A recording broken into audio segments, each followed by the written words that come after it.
Okay, so first of all, number one, uh, to be honest with most of you, you have done pretty good with your assignments.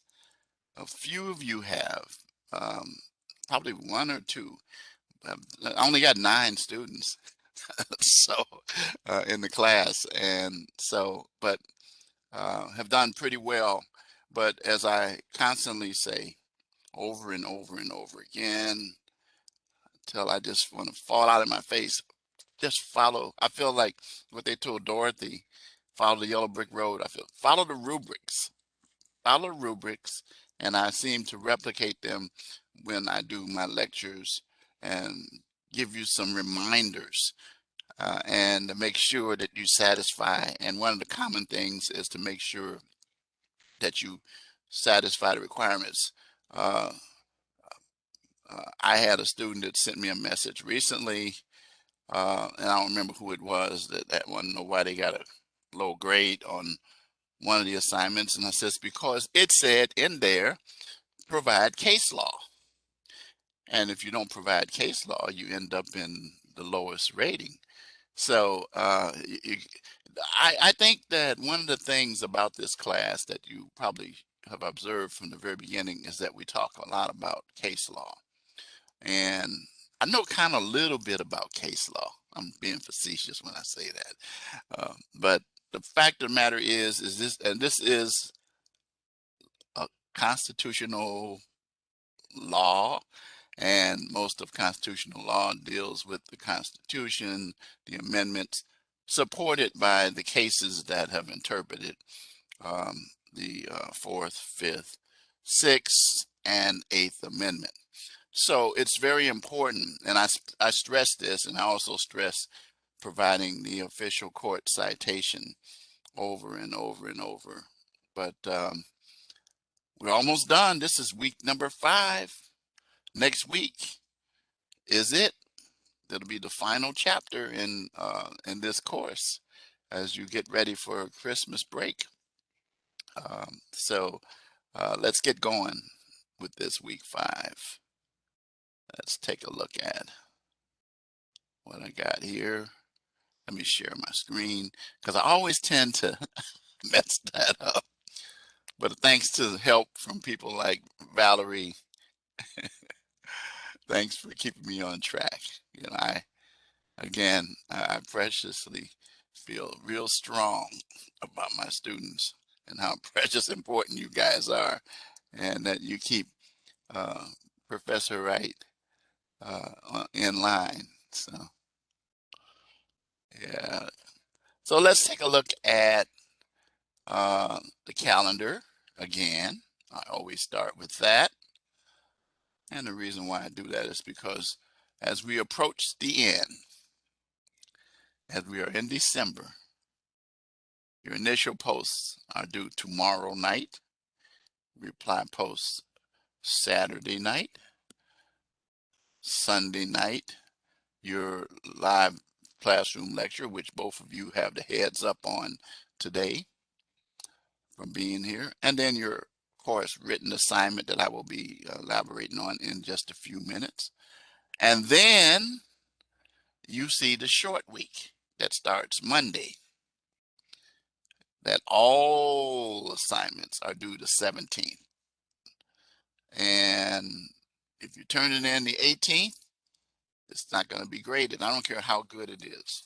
So it's very important that you get those assignments completed and um, get that A or that B. Okay, let's do this. Um, again, I've taken a whole lot of time in this class, and I really enjoy it because anything that has the word law behind it, obviously, I mean, I was a police officer, investigator, paralegal, and I did other things, but um, I am, my heart is law. Heart is law. And I have a lot of students that reach out to me. I got a few right now getting ready to go to law school, and so I'm trying to help them out.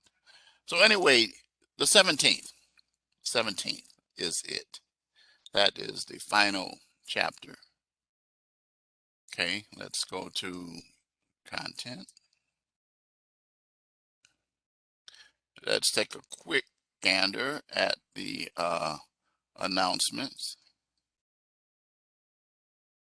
for week 5.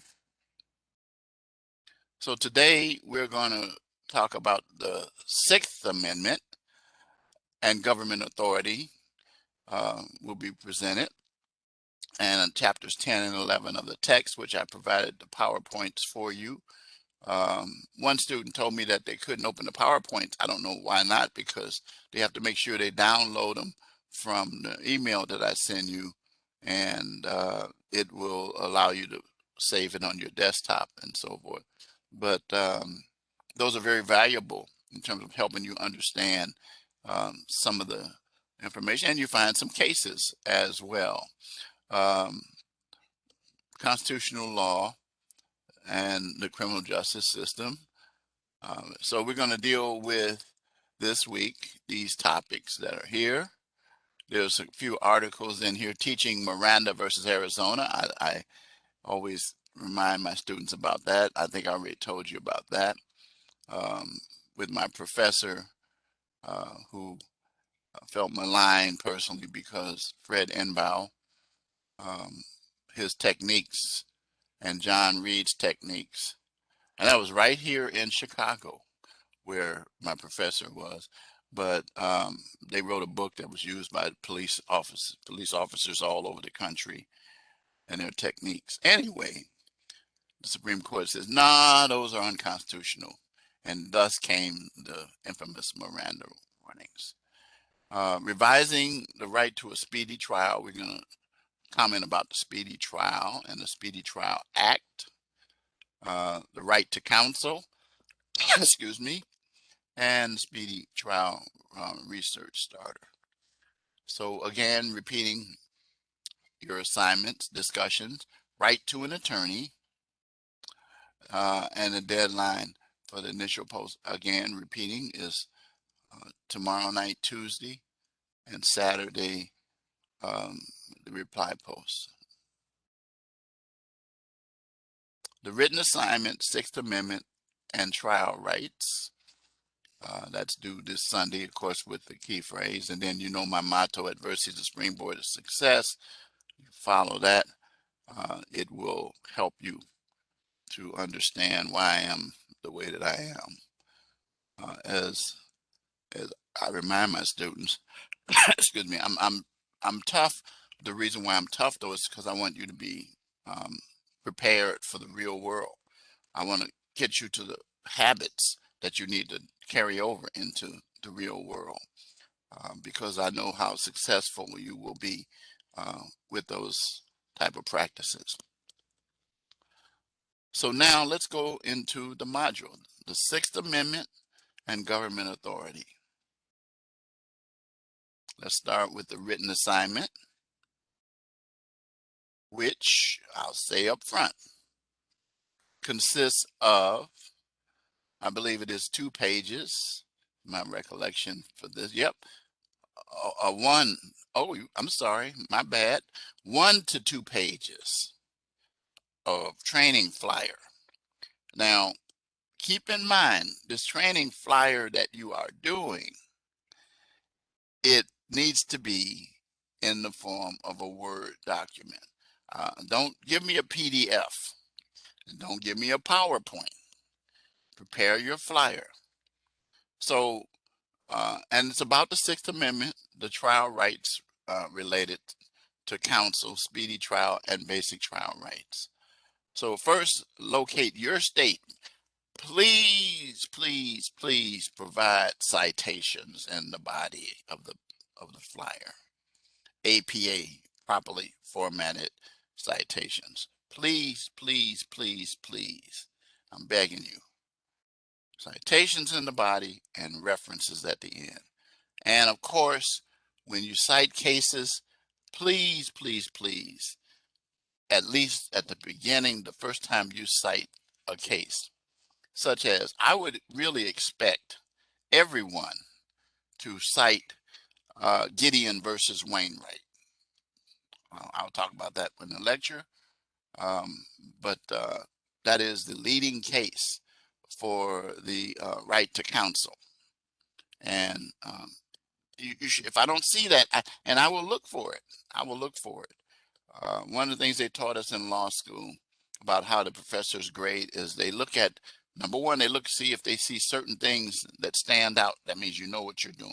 Then I read how you applied it and used it, and make sure that you're on keel with the requirements. So your state's rules of criminal procedure, every state has criminal procedure rules. Next, create a 1 to 2 page flyer that explains the right to counsel and how it applies. Speedy trial requirements, okay, which starts from arrest to trial.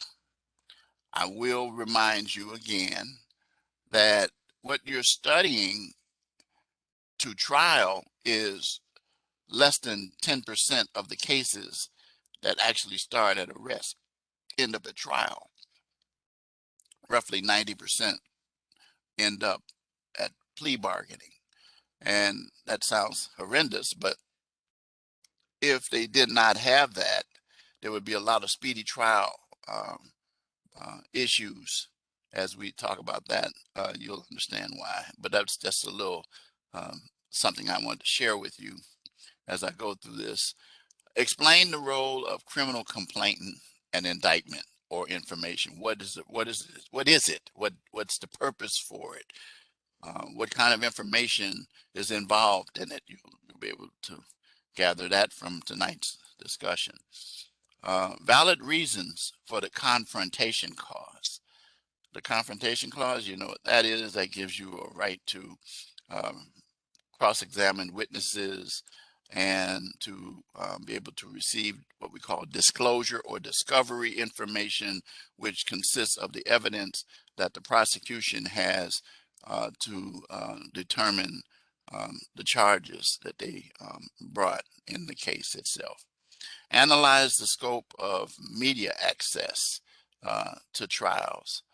Um, and then cite credible sources in APA format, as I already said that. Identify the state, I said that earlier, as well as the rule or letter or number that you're using, depending on how your state classifies them. Use professional language, of course, with spelling, grammar, and punctuation. That goes without saying. And going to the rubric,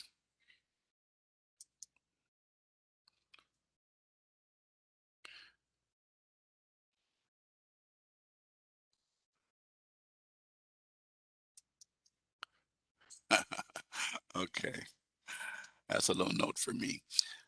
Um, since they started doing stuff with Blackboard, they're adding all kind of little things to help us professors, which we appreciate. So let's say that we operate on the basis of this rubric being based upon percentage. That's how, which just so you'll see what I'm talking about, I can also change it to points if you look at it. Okay, but it won't let me do it because they don't like it at the school. But we could have points, but they won't let us do that. They don't want us to do that. They want us to do percentage. Um, they won't let us do, um, well, percentage ranges. And this is kind of like, if you pay attention to what I had been saying all along about mastery, proficiency, competence, emerging. If you use percentage, you see 75 to 100%. And I think I'm right. Um, yeah, you when you get over here, you start to fall down. When you get here, you got D's, F, A's and B's kind of borderline here. I think it's probably should be more like 80, 80, 80 to 100. But the point of the matter is that this is the A range. This is the B range. This is the C and D range. And this is the F range. You don't want to be in this column. You don't want to have these things. It always says incomplete, incorrect. You didn't supply those kinds of things. No credible sources. That's why I keep saying over and over, harping it. Because I see that there's none, I can't even read this over here for you because you don't have complete information. And then, of course, if it doesn't satisfy the 1 to 2 page requirement. So um, I had a student that went beyond the page limitation. I don't care about that. I don't really care. I just want to make sure you at least meet the minimum requirements. So for our right to counsel, outstanding explanation of when the right to counsel applies. Okay. Speedy trial, outstanding discussion about speedy trial, all the way from initial appearance through to the end, to the trial itself. Criminal complaint. Uh, Make sure you demonstrate in your paper or your poster or flyer that you make that you understand a criminal complaint and what it's about. Please cite your sources. Confrontation, outstanding discussion of that, understanding that. Media, analysis of permitted media access to trials, and so forth. Do you know the amendment of the Constitution that has to do with media access? Could you type it in the chat box? What's the amendment?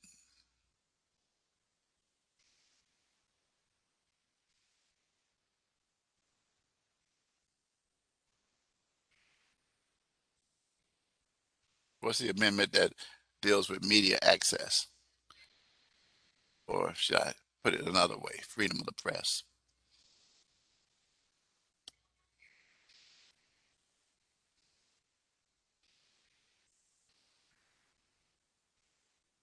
It's first. Yeah, you're too slow. I know my students be sometimes like I know when I'm in sessions and we have training sessions, I be trying to type stuff in and get it in, then somebody else get it in. I say, but I'm slow in that. But yeah, it formulates here first before you can put it here. I got you. I'm with you. So yeah, the First Amendment absolutely deals with freedom of the press, and it's interesting that you should be aware of. There's an interesting spin to the Jesse Smollett case. You all familiar with the Jesse Smollett case? The new one. It's the new one. It just started, and Jesse Smollett, as those of you, I didn't really watch it. I know people who were on the show, but I didn't watch it. Empire. It wasn't something that I wanted to see. But Jesse, of course, made this allegedly made these false reports that he was attacked by these two. First, he said white guys, but of course they weren't. And there's a whole issue about whether or not he hired them to send the police on a chase uh, because he was upset with Empire and the way that they were operating with him. But at any rate, one of the reasons why I mentioned this in the media aspect, that an issue came up just recently about a person who was in the courtroom who is a activist, and she ended up giving an interview to one of the networks, and the judge heard about it and said that he wanted to bar that person from the courtroom for the rest of the trial because there was a kind of an agreement between the judge and the attorneys that they wouldn't talk to the media. But this person was neither one of those two, but was actually part of media, so to speak, and a community activist.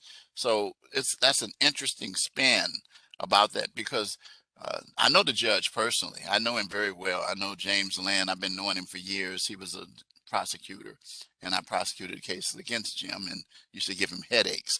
But uh, he is pretty sharp, and his position is that he doesn't want anything to tamper with the decision. But I said, this is a Jesse Smollett case. Are you kidding me?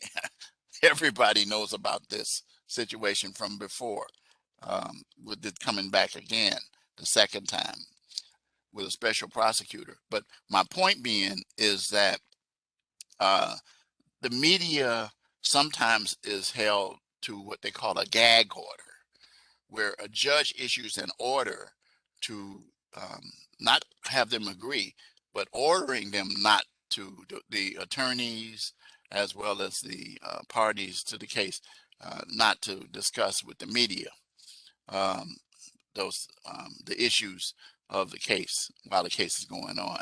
So, but anyway, so media access is something that goes there, but the media also has to operate in a responsible fashion in terms of doing so.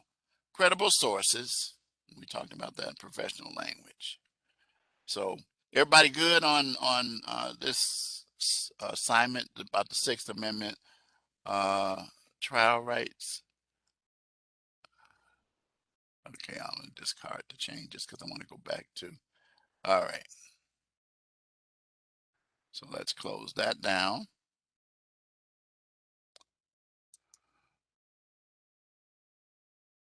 Discussion posts. Right to an attorney. And you're going to apply the right to an attorney to this scenario under here. And then your initial post, you're going to discuss the right to an attorney and would or would not apply, and discuss how to handle comments like, do you think I need an attorney or should I get an attorney? You're gonna find that out as we talk tonight about that. And then you're going to discuss how the 2-week rule might apply to this scenario as well. Support your position with responses and with case law. Again, see, with discussion posts, I don't really operate that dogmatically about cases and citations, but you almost have to do it in dealing with these kinds of things with the discussion post. But I'm not going to be too tough on you, though. In your reply post, reply to one other post, and you guys have been pretty good with providing discussion responses. Um, we have one. We have one of my students and your classmates. Her posts have been absolutely extensive. Um, I'm trying to remember which one it is, but you guys know who I'm talking about. Let's see, Kimberly Henniker. She hasn't posted one yet, but her posts are. I mean, I read her posts, and you guys have commented on it as well. She's very extensive. Not to say you got other guys are not extensive with it, but she really delves into it pretty well.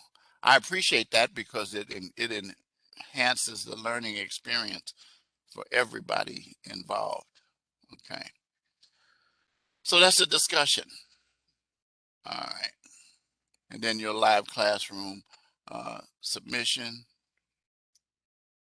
and then um,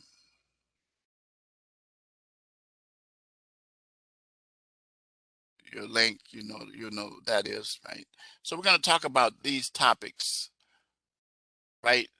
The counsel concept, the speedy trial, and then the trial rights that you have at trial.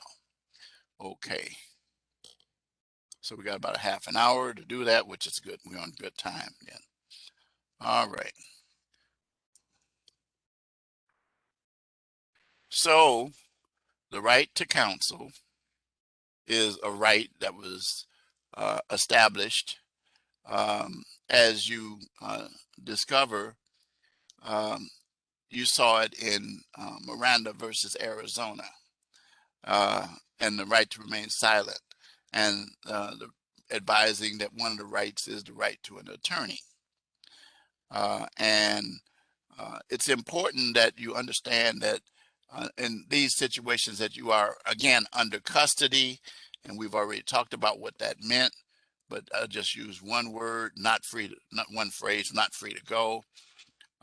And you are in the interrogation stage. So you must be Mirandized or given the Miranda warnings based on Miranda versus Arizona. And it's very important for you to understand that individuals have a right to an assistance of counsel. And the assistance of counsel comes about pretty much from the landmark case of Gideon versus Wainwright. And that's a 372 US 335, and provides that when your liberty is taken away, that you have the right to counsel. All right. So that came before Miranda, 3 years before Miranda. I don't know why in the world they didn't include that in here in this section, but they did include it in the later information. But it's very important for you to remember that's a very important case to consider in the right to counsel, and that implementing it with the right to remain silent in 1966 with Miranda versus Arizona kind of solidifies it. Okay. Now, when we start talking about the right to counsel, it is very important that it is followed and satisfied. As a person says they want an attorney, you have to stop. You can't talk to them. You can't ask them. Come back later. You will find yourself in a situation where the evidence will be suppressed and not be able to be utilized in the criminal case. And the case um, will go without it. And as it says in here, and the guilty being set free. And that means that a person who commits an offense who probably could have been found guilty with the help of that evidence would not be found guilty and be set free. Consequently, they're not really a criminal unless they had a previous record. So it's it's an error on the part of law enforcement at the beginning. And trust me, I was very good at picking that kind of stuff apart. The right to counsel is a personal right. That's one of the things that you must get. It is a right that that individual and must be invoked by the suspect, except anybody know an exception when it can be invoked by someone other than that individual if they're the suspect? Can you think of one? There we go. That's it. That's it right there. We stop right there. Juveniles. And if you remember the case that took place in Michigan recently with the shooting, this is, you know, that's, I wish we would have had the Second Amendment to talk about during this class, because I'd have a field day with that one, because I'm totally disgusted with this kind of activity. I just can't. I can't. But anyway, there's liability all over the place. But I'm going to get off on a tangent there. But it's important that juveniles be protected. So before the police could talk to that juvenile, they had to get permission from the parents, and you know what happened there. And then we found out some other things about that. Very interesting scenario, very sad and tragic. I know people who were affected by that personally. One of my cousins, who's from Minneapolis, um, Dr. Shonda Scott teaches at Oakland University, which there's a school that some people at her school had attended Oxford before. So, but anyway, important that you understand that it must be invoked by the suspect if they're an adult. Reiterating questions cannot occur unless the suspect recontacts the police and waives the right, or 14 days have elapsed between questioning and custody. 2 weeks, 2 weeks, 2 full weeks, by the way. I'm aware of cases where it was on the 14th day, but there was a question, did that mean that the 14 days had to fully pass before it was? And I've seen cases that said yes, and that would make sense. That's like saying your assignments are due on Sunday, but we clarify it by saying 11:59 p.m. because we're letting you know that that's for that full day. So I'm saying that the same thing should apply in terms of application of interpreting the waiver right. So it's 14 days. 14 days. All right, but I think you already knew that. Any questions about right to counsel? Okay. Just remember, I want to see Gideon versus Wainwright.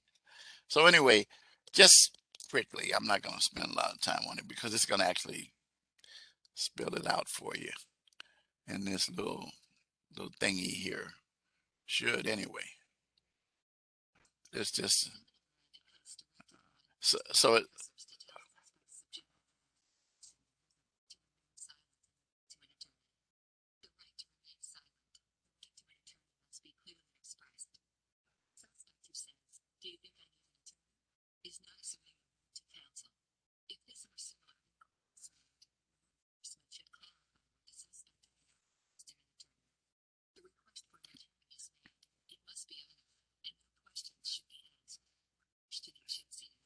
so you know so you so you know about those things. So when you get a chance to go back and listen to that, because I'm not going to spend uh, time on that because you really can't hear what's being said because I got my headset on, and you can go back and you can review. It's a good little piece. Just take a look at it. All right. The concept of speedy trial. The idea of speedy trial is that people should not be held to um, a long period of time or any period that's unnecessary in order before they're brought to trial or before the case is completed, one or the other. So you understand that, there's the Fifth Amendment, uh, right to remain silent, about the fact that it's deal with self-incrimination. The Sixth Amendment deals with the attorneys and then the speedy trial. And the 14th Amendment, of course, applies both of those amendments to the states. And we're dealing with the due process rights, such as what we talk about in terms of the right to confrontation and those kind of things. Yeah. Are you asking? You're asking me if? I think you're asking me if it only applies to criminal cases, but I think that's what you asked. Uh, it applies to criminal cases. Well, let me put it to you this way. Yes, it does, because of the fact that it has to do with jeopardy. And once we talk about it in detail, yeah, it doesn't apply to civil trials because it's about money, not about taking your freedom of liberty away, unless you're in contempt situation. Does that make sense?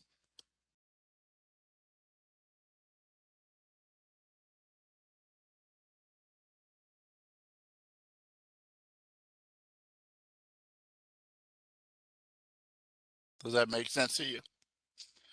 Because one is based on taking your liberties away, and one is dealing with financial gain.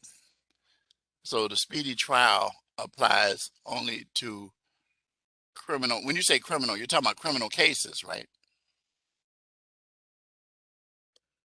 Right, Valerie? Criminal cases.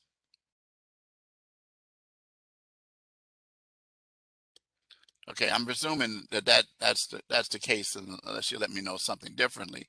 But the key thing is that, remember, these rights are in relation to criminal trials, criminal trials, okay?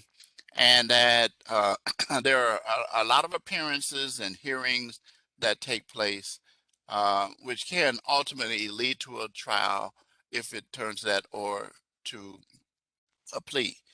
And the Sixth Amendment makes it quite clear. If you read the Sixth Amendment, here's what it says in that section. In all criminal prosecutions, the accused shall enjoy the right to a speedy and a public trial by an impartial jury of the state in the district where the crime has been committed.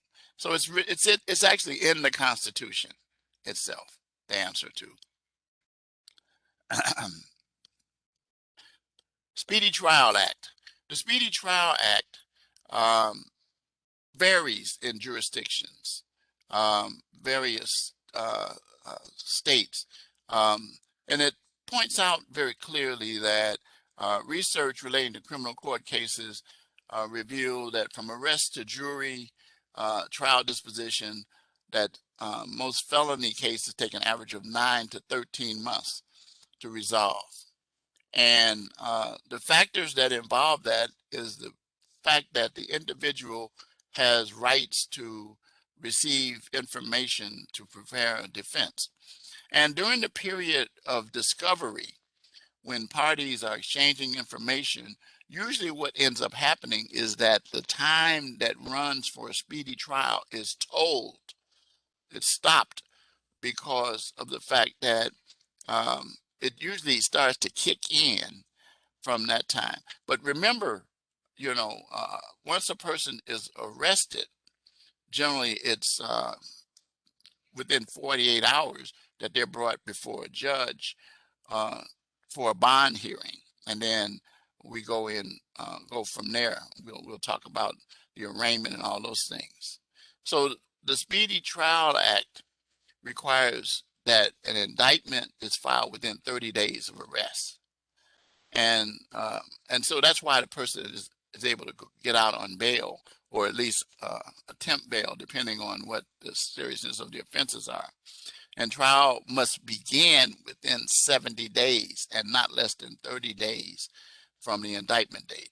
So the point of the matter is that defendants are given time to prepare for trial. Now, it can't go more than 70 days.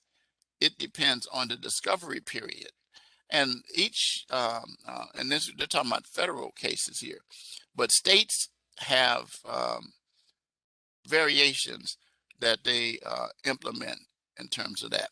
So dealing with the speedy trial, right to a speedy trial, we have cases like Ewell, where it was determined that if there was a speedy trial violation, um, that the right is so important and that it must be protected and safeguarded uh, to minimize, as it says, anxiety and concern accompanying the accusation, public accusation, and limit the possibility of delays, unreasonable delays for the individual to defend themselves. Okay. In Dickey versus Florida, a 1970 case, where Dickey was in federal custody for 7 years before robbery conviction. Days before Dickey committed the bank robbery, he had robbed a gas station and was positively identified by the witnesses. And then look at what it says here. The state law enforcement was aware of his federal imprisonment but refused to provide him with a trial date, citing that he was unavailable because he was in prison. Bad move. Bad move. The Supreme Court sided with Dickey and says, oh no, that's not true. They could have got him, and concluded that his Sixth Amendment rights had been violated and the state charges were dismissed. So in other words, they couldn't wait, didn't have to wait for that to happen. So the key reason for one of the most important reasons for speedy trials is in the interest of time and justice to resolve criminal cases. Remember what happens. Sometimes people can't make bail. And if you have too many people who can't make bail, you result in overcrowding and a person is behind bars. It is rather difficult, and I have had this happen, that have a defendant to be able to help me prepare the defense when they're out on bail as opposed to being in custody.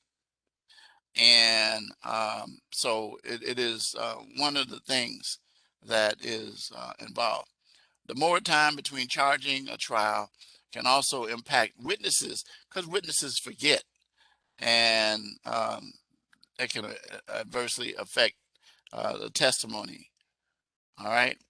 So one of the key things that you should be aware of is that because there is no set days based upon the states, the key essence is that the spirit must ensure that there is no unreasonable delay in the process, and the laws in the jurisdictions established. For example, as it talks about, as I was talking about earlier, in Wisconsin, an arrested and jail person must appear in front of a judge within 48 hours of arrest. That's what I was talking about earlier. A preliminary hearing to examine probable cause must commence within 10 days.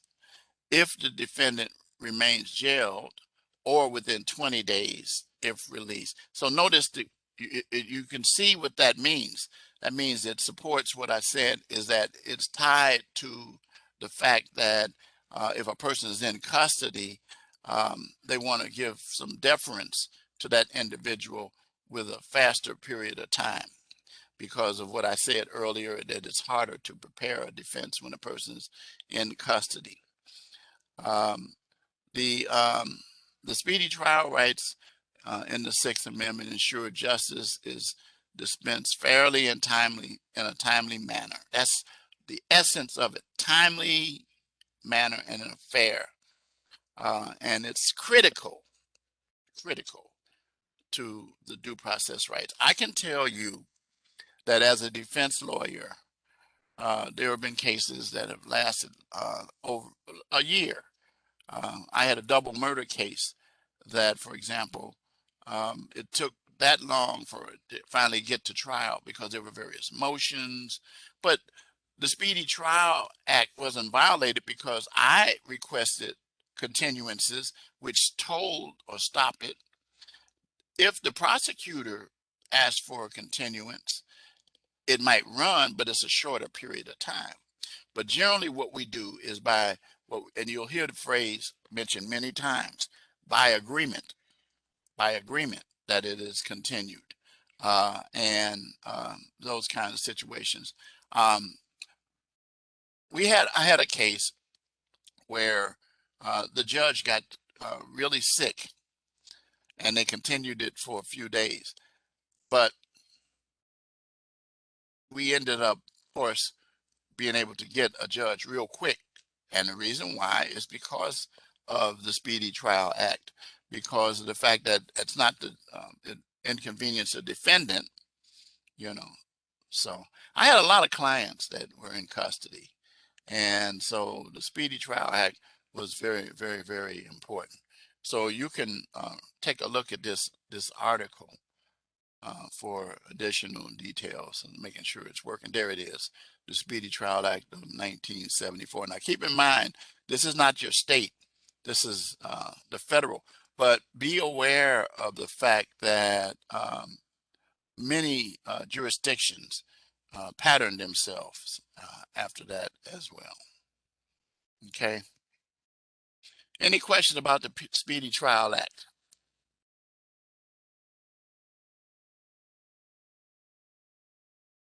Any questions?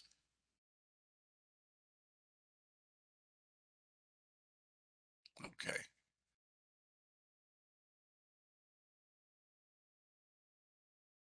Oh, okay. I didn't see this part. You were asking because divorce courts. Oh, okay. No, but I answered your question already. But yeah, it's not a criminal case. Divorce court. Some have turned into them, but we don't want to go there. Okay. Yes, they do take forever. But remember, that's a civil. That's a civil. There's no uh, speedy trial in that case. Okay, I've been in divorce court. I mean, not just as a lawyer, but as an individual too. Okay. Any other questions about it? Okay. Sometimes this chat box, I hate it. It doesn't pop up so I can see it as readily when I'm sharing my screen. All right, so let's get out of that. And let's deal with the Sixth Amendment. Well, Sixth Amendment rights. So here we go. Excuse me. Establishing the fact that you have the right to an attorney, you have a right to a speedy trial, and then um, it talks about the other aspects of that same excerpt, which says, in all criminal prosecutions, you need to be informed of the nature and cause of the accusation. That's why what we have called discovery or disclosure, where we exchange information. We don't give them information. They give us information. And they can't withhold exculpatory evidence.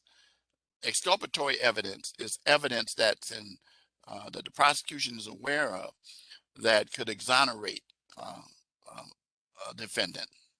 So that's what I'm talking about there. Okay.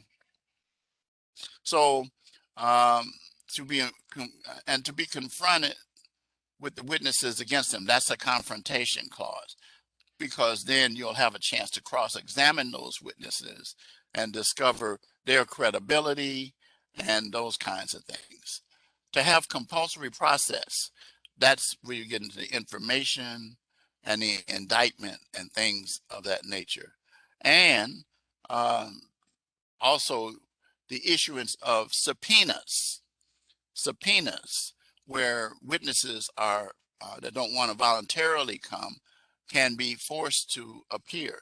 Both the prosecution and defense have subpoena power and failure to follow or honor a subpoena could find you in contempt of court. Then there's what they call a subpoena ducis tecum. What that means is not only do you appear, but you also bring documentation that usually they'll specify uh, that you should bring papers or other articles and things of that nature. And then, of course, to have the assistance of counsel as well. Okay, so that's laid out there. So it starts out with the criminal complaint. And the complaint, of course, is a formal document that just basically lets the defendant know what the charges are against them.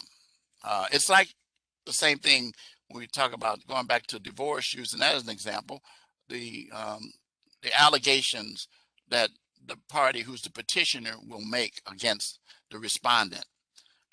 And that's the same thing. So the people of the state are represented by the prosecution, and they provide the charges that came about from the arrest of that individual or those individuals. And then those charges are documented, and of course, the standard of probable cause, we already discussed that before, is a level of proof that's necessary. And then, of course, as you already know, or if you forgot, I'm reminding you that the standard for finding a person or parties guilty is beyond a reasonable doubt. That's why we defense attorneys, our job is to create doubt in the mind of the trier of fact, especially with jurors, and I was pretty good at that. The criminal complaint um, involves information that is derived from the reports that police officers prepare, which also become documents that are going to be used in criminal cases. I've talked about that before. So it is important that law enforcement does a good job.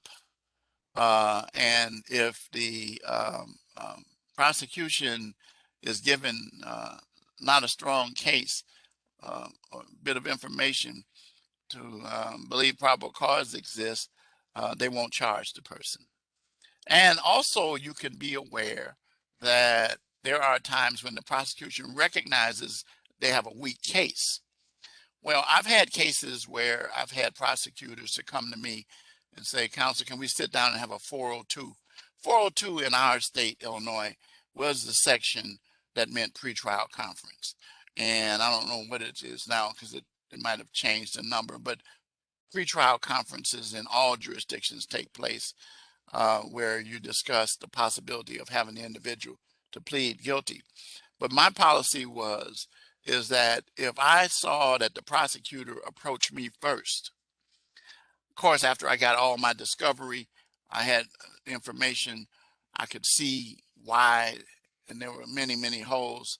And I saw there was a possibility, did you hear me? A possibility of my client being found guilty.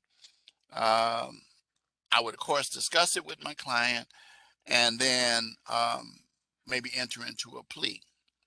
However, one of the things that you should be aware of is that most of us defense attorneys uh, um, found ourselves in situations where we would end up taking it to trial, sometimes with a bench, but most of the time with a jury trial. So there's a complaint and the affidavit for a search warrant. Uh, that's where the officer observes something and then they write an affidavit. We've talked about that before as well. Facts about why there's probable cause, and it's submitted. So then when you get to the complaint is presented at a what we call the initial appearance and within 48 hours of the arrest. Okay, that's when the charges are issued. Remember, before that, you have a bail hearing. All right, but the judge will determine if probable cause exists to hold the defendant more than 48 hours until the initial appearance. And then that's also the time when bail would take place as well. All right. Now, there are some times when there are some very complicated issues that are involved, and it might take a long time. But the key thing that you should be aware of is that the burden is on the prosecution to provide information immediately. But if they want more time, as it says here, that they must provide a bona fide reason, as the county of Riverside versus McLaughlin, a 1991 case. It has to be an emergency or something extensive. Okay, and it depends on the cases, and it's a case by case basis. So at the initial appearance, excuse me, the judge doesn't determine the issues related to probable cause, but rather make sure that you get a copy of the complaint and advise the defendant they have their counsel, determine bail, and schedule the appearance next time, which might be in a preliminary hearing or arraignment. But that's when the bail is set, and then the person is relieved. Now, if if there is no bail granted, then it might be a shorter period of time. Remember, based upon what we had talked about a few minutes ago, a little earlier when we talked about in custody with the Speedy Trial Act. So you'll have a chance to, as I said, examine the witnesses and cross-examine the witnesses. I'm not going to spend a lot of time dealing with that because we've been talking about that. And so you'll find yourself in a situation where you go through the process, where there's testimony under oath, and then either you go through the process of after arraignment and or the preliminary hearing of while you're going through discovery and all of that, then you finally come to a trial date if there's going to be one of those cases that goes to trial. And then one of the first things that's done, if it's going to go to trial, is for the defendant to determine whether they're going to do a bench or a jury trial. A bench trial means the judge will hear the case. A jury trial means the jury. And in most jurisdictions, that means 12. And actually, it means 14 to 16 because they have extra jurors. And the reason for that is because they should have 12 by the time they deliberate. But if there's somebody gets sick or gets taken away, they still have a full panel. All right.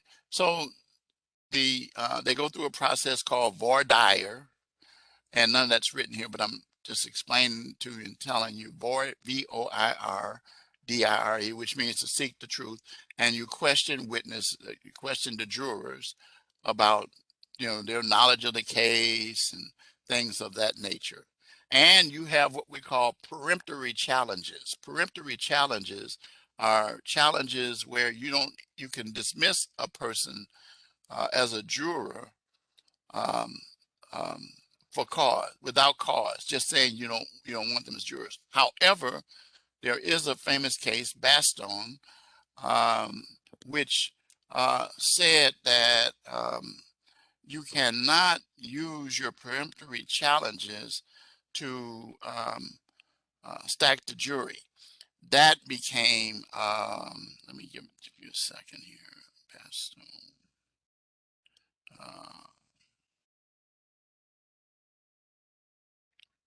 Okay,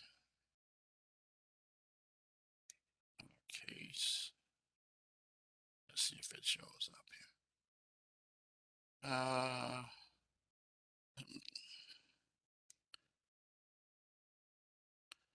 Yeah, I don't have it on my notes here. I thought I did. But anyway, you cannot select jurors on the basis of stacking the jury with one race. Now, you remember that was one of the issues that happened in the Arbery case, where it turned out that it was 11 white jurors and 1 black juror selected. And the reason why people were alarmed because, number one, it violated that stacking the jury. And then secondly, the attorneys for the defense, the prosecution felt that it was unfair to the victims and their families because of the history of decisions that had taken place in the Deep South. That was the Deep South, Georgia. However, as you already know, what happened is that they made their motions and the judge agreed that they might have a possibility, which, resulted, of course, in the jury coming back and not looking at it on that basis, but looking at the evidence, which was refreshing.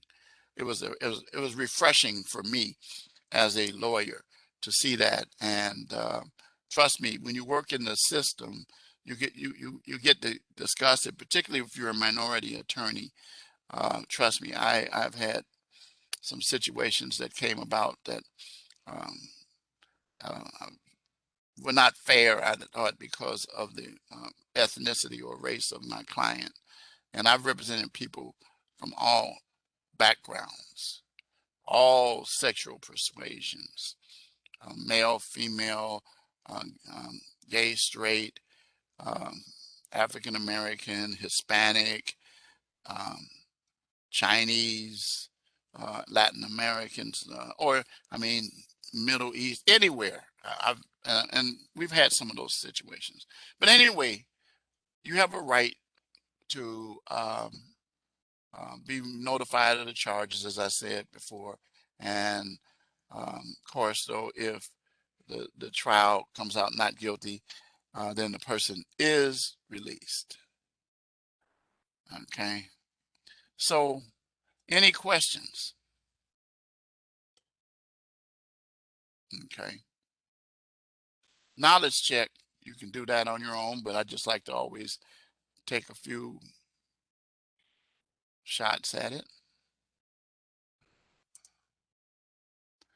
Which statement is an example of a clear invocation of the right to an attorney? I want an attorney.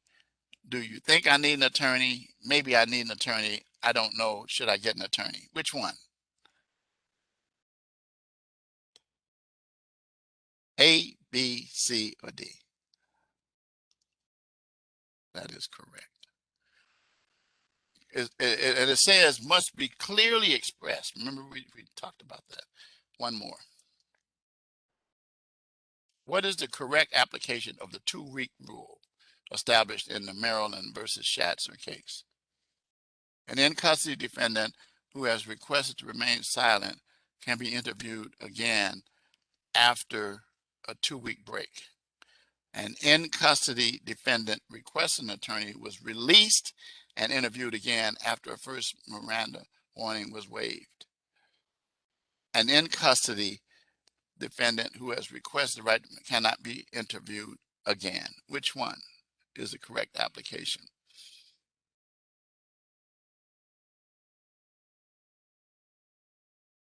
Okay, you think it's an in-custody defendant who has requested to remain silent can be interviewed again after a 2-week break. Let's see if you're right. I knew you were wrong. So there was something wrong with that statement.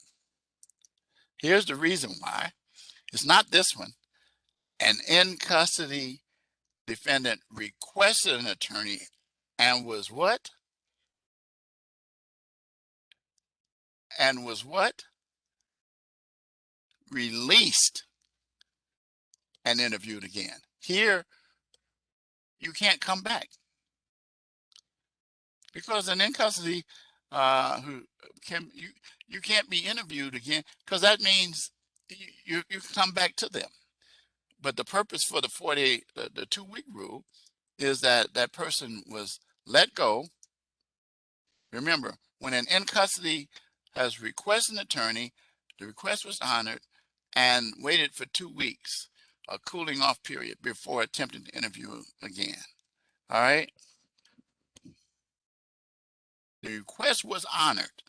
So in other words, they said, okay, and law enforcement waited 2 weeks before attempting to interview again. A fresh Miranda statement waiver has to be obtained. They can't just question them. You got it now? But the way that they set it up is they gave you an out as far as the person having some time or cooling off. Usually release is somewhere given in there. It doesn't have to be, but it generally is. There's a reason for that though. Okay, guys, it is a little after 8:10. Any questions?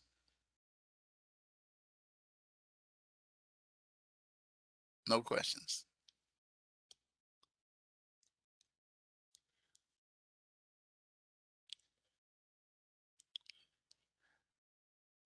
Jackie says yes. What's the question?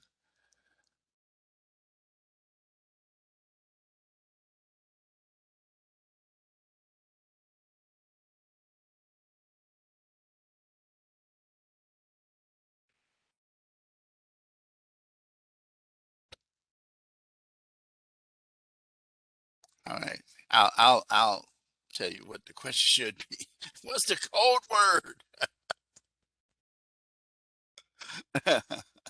Okay.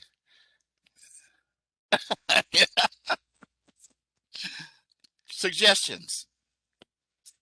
There's one that I kind of am leaning towards. Let's see how good. It's written right here. Let's see. It's right there, right in the middle of my forehead. Nope.